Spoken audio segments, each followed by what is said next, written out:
Okay, so I am taking this video as a bit of a update as to what I'm doing, as well as a bug report for a bug that I had previously mentioned. I'm not sure if it's a bug so much as it is just a latency thing. You know, the computers take time to process the actions of certain abilities, so I'm not even sure if this can be fixed.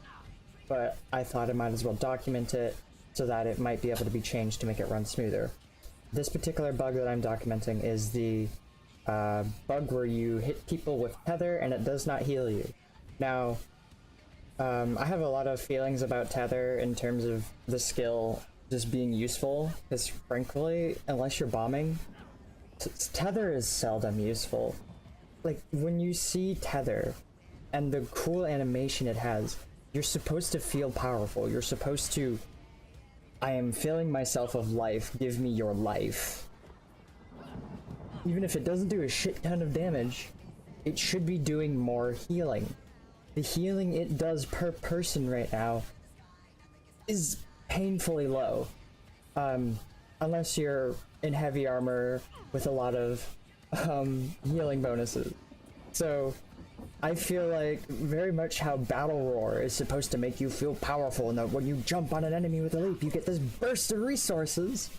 I feel like Tether is supposed to be more akin to a Nightblade's Battle Roar, because it is their only ultimate that restores resources effectively. Some classes don't even have that.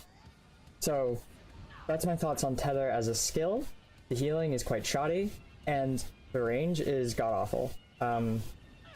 I almost feel like this is a bug because I have been standing on top of people, right on top of people, and I have had Tether miss.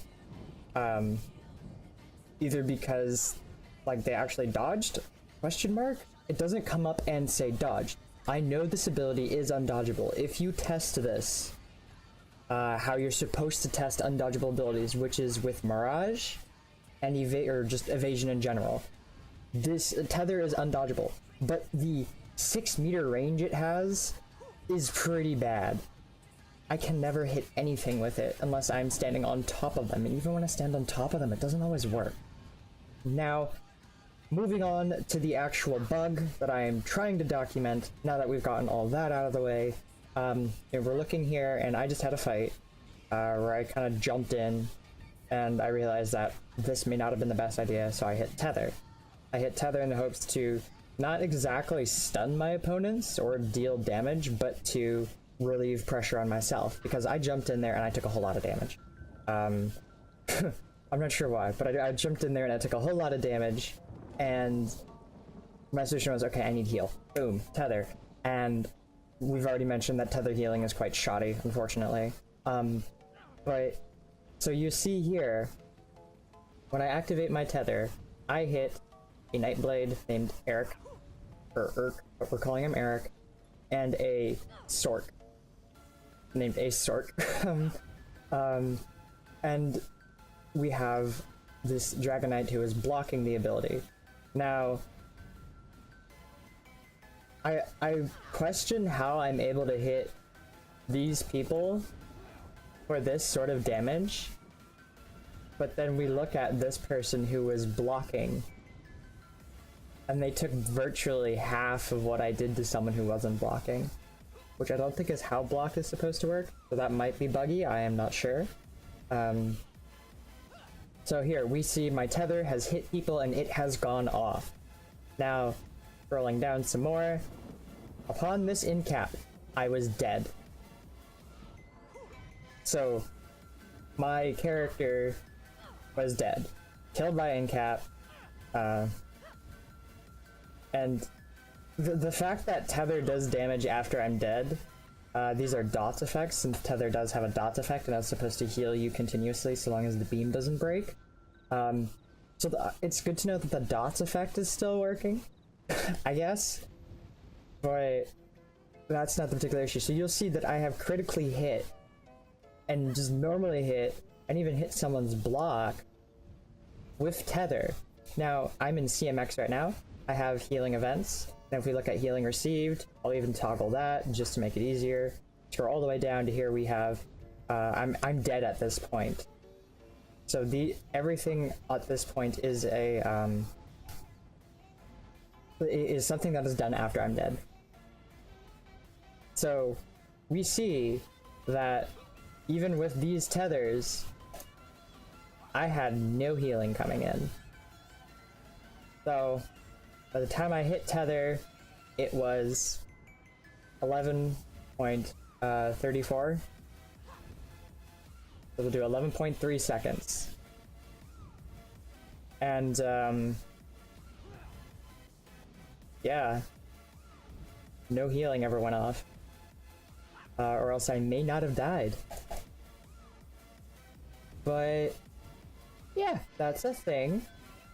I have yet to find a fight where I've been able to perfectly document the healing. It's been hard to do. You could recreate it on a dummy, but you're not. The dummy doesn't hit you back is the thing. I'm trying to actually get this in context of actual combat. Either way, that is the soul tether feedback I'm giving.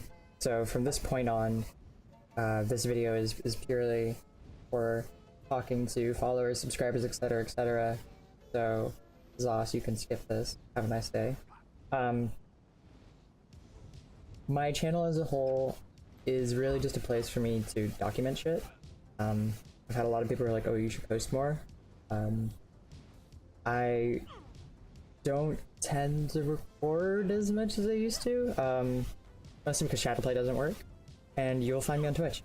I'm on Twitch with a lot of other people, a lot of other friends even, and that's just how I've been playing the game a lot recently.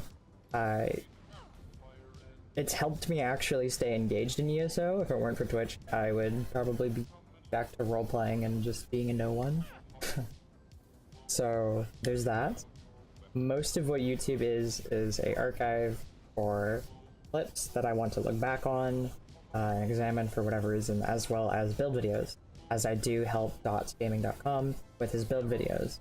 So that's that. You can go to my Twitch, and then from my Twitch you can find all of the sorts of media, or you can, you know, look me up on Twitter. YouTube is just kind of storage, I guess.